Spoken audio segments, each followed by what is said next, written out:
right, I hope you're coming back today to join me to paint 31 paintings in 31 days. This is the list of prompts that we're going to work from. Today is July 1st, so we are going to paint something that is radiant.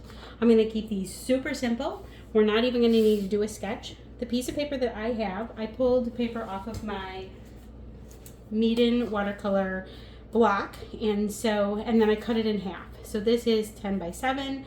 I cut it down to 5 by 7, and I'm gonna have it in this landscape position because we are gonna paint a landscape. I decided we're gonna keep this super simple for radiant, and we're going to paint trees, like kind of a wooded scene that the light is radiating through. So the first thing we're gonna do is create a wash. I'm gonna use my bigger brush to do that. Get it loaded full of water.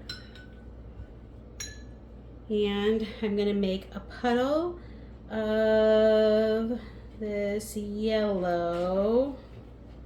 I'm pulling some yellow from the palette here. It's tricky because my palette's a little on the big side, and I don't know how much of the palette you want to see versus how much of the paper you want to see. I figure the paper is a little more important. So we're just gonna go like this, and I'm just going to want it to be really watered down for this first bit because I don't want a lot of paint here. And then I'm going to work in some of my sap green with that yellow and kind of push that on either side. You see, I'm going to pull that in with a little bit of water there. All right, and then we're going to work our way out to be a little bit darker. So I'm going to add a little bit of French ultramarine into my green to give it kind of a bluey green look. And we're going to pull in this way.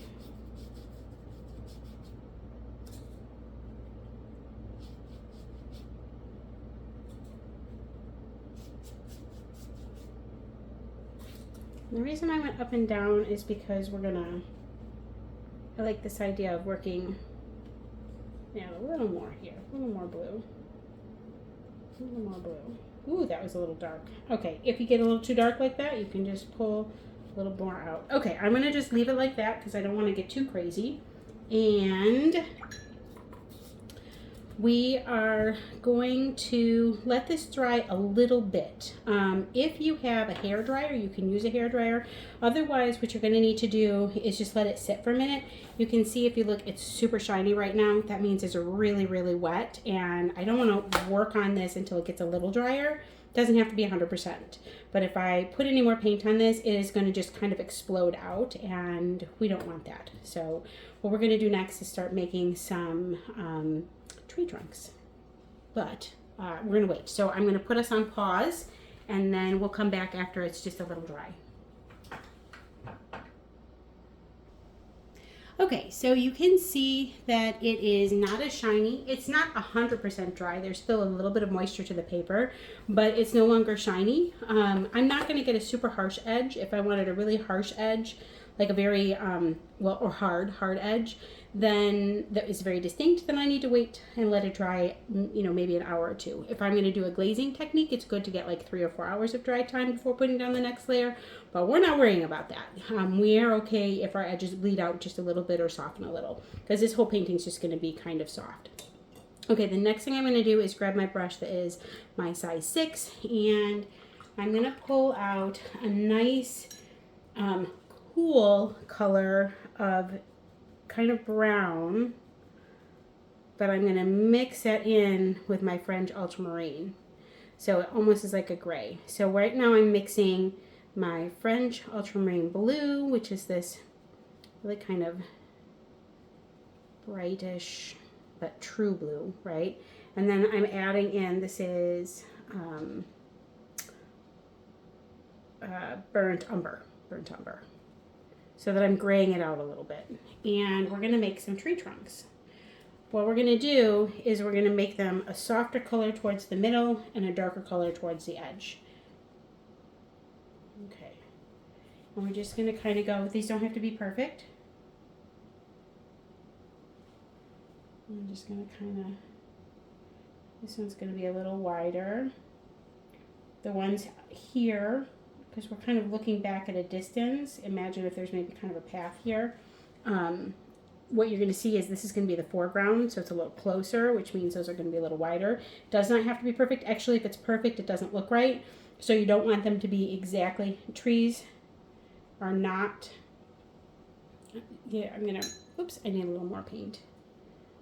And a little more. There we go.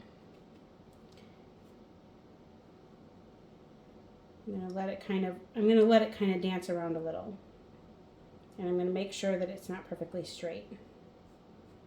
All right, let's fill that in. All right, now I'm going to get a little lighter, maybe a little more blue, a little less brown, and I'm going to do a couple more.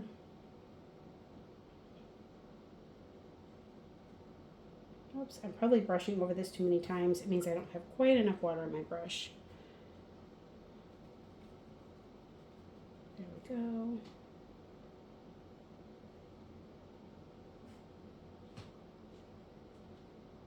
We can add a little more brown to that. Get a little that when you add that brown, it kind of grays it a little.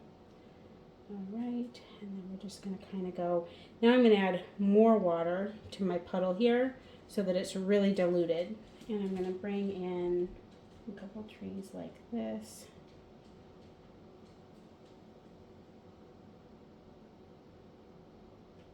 I'm just making some stripes, and I'm going to do that back in here too, because there's layers of trees here, right? When you look in the woods, you have different.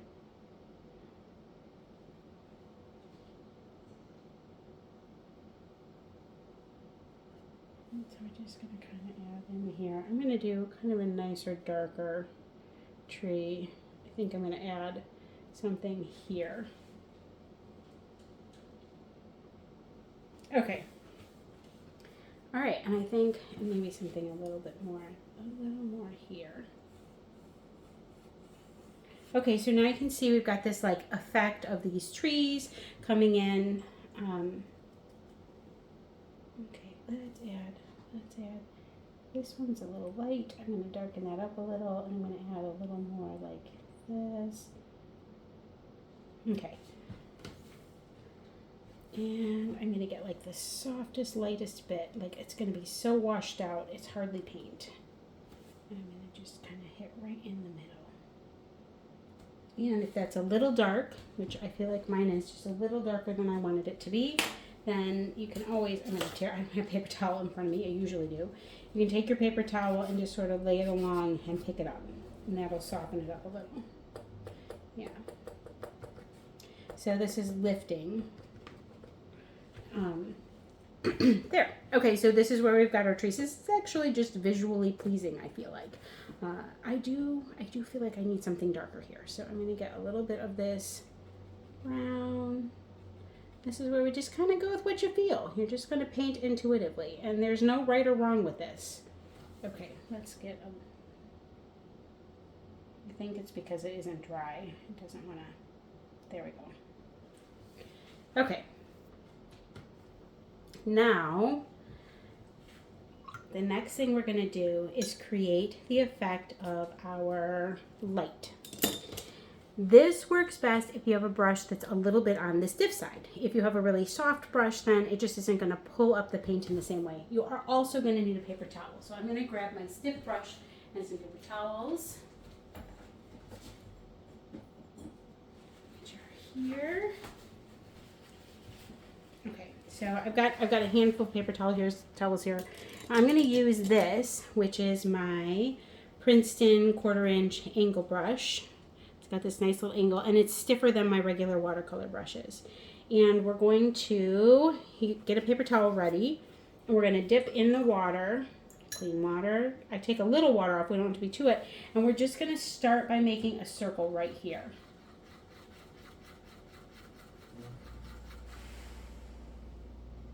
Use a little more water. And I'm scrubbing at the paper. And now I'm going to take my paper towel and I'm going to pull at it, okay? This is like my sunshine coming through. I'm going to actually take that circle up all the way to the edge here. Okay, it just gives this illusion of this. There we go. sun kind of shining through here. Okay, this is pretty subtle right now because this is in the lightest part of my painting. Next, we're going to pull, if you want this to be darker,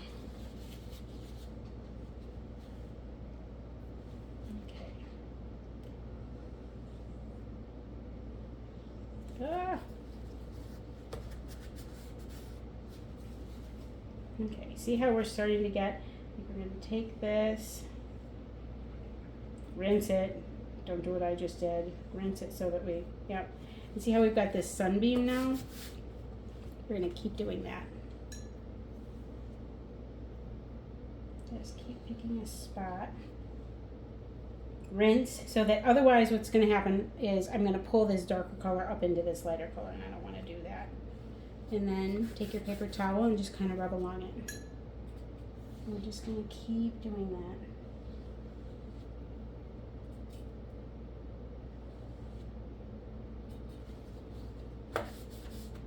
Like that. And see how you start to get these sun rays just kind of radiating through?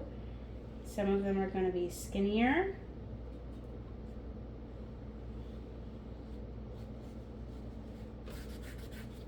I'm going to make some of them thicker, and I'm just going to keep going. This is called lifting.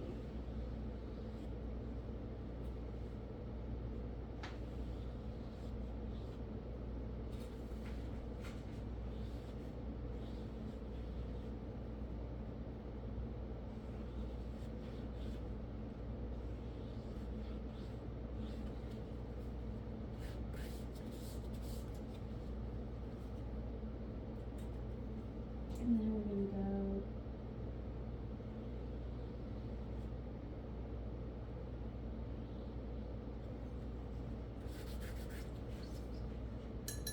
go okay, and you see how we've got these sun rays that are starting to come through. It's looking good. We do this as much as we want.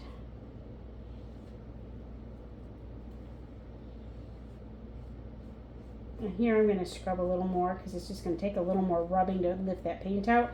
But I'm being careful not to come all the way up here, or what's going to happen is I'm going to drag that darker color up here. Okay, and now I want to do something that's kind of like a lighter one right through here. Rinse, dab on my sponge, get right back over here, and get my paper towel down. And we can keep doing this. Look at how, I don't know if, I'm not sure how well this is coming up on the camera, but you can see we've got all of these sun rays coming out, so it looks radiant. That's pretty exciting. All right. And the techniques that we worked on with this painting are lifting. We created a wet on wet wash, which is fun. We glazed some trees over the top of that wash. We played with the concentration of our paint by mixing more intense paint and more water, more diluted paint to get some, we use the same color, but we've got all these different values. So it's a small project, easy. This was really easy to do, but it explored some different ideas, different techniques in watercolor. So I think hopefully you've enjoyed this. I'm going to just keep playing with this because it's fun. And when you're ready to be done, be done. I think I'm almost done. I feel like I want a few little like thin, just thin, little bits of sun rays shining through. And I want to leave some spaces. I don't want it to be too even. See how this is getting a little even? This side is a little less even, and I like that. So I'm going to come down here, because in nature, things are often not super, it's not, it wouldn't be perfectly symmetrical.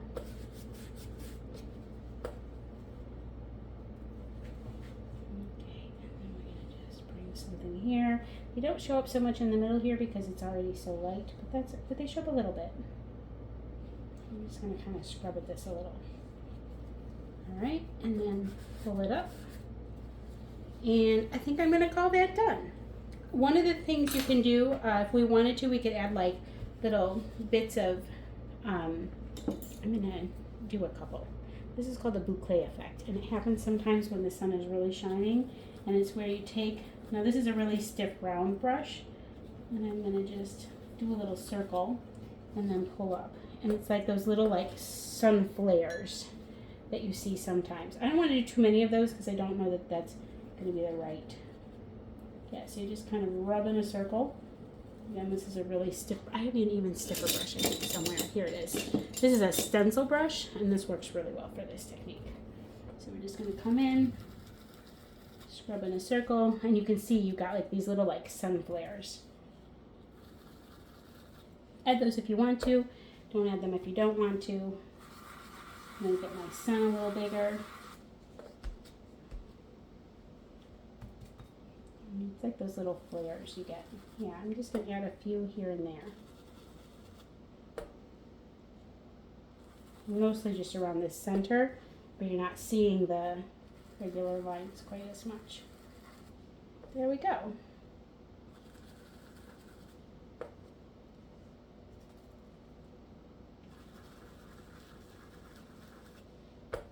And we'll do one more down here. And I think we're going to call that good. So one of the greatest things about when you paint with this tape is doing the tape peel. I love peeling off the tape because then you see your beautiful crisp white edge.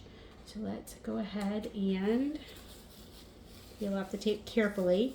If you find that your tape is pulling up the surface of your paper, you can hit it with a little heat, either by a hairdryer or like I have a heat gun here, so you can also use a heat gun. And all you want to do if you use something like this is just give it a little. And when you warm up when you warm that up a little, it, there we go.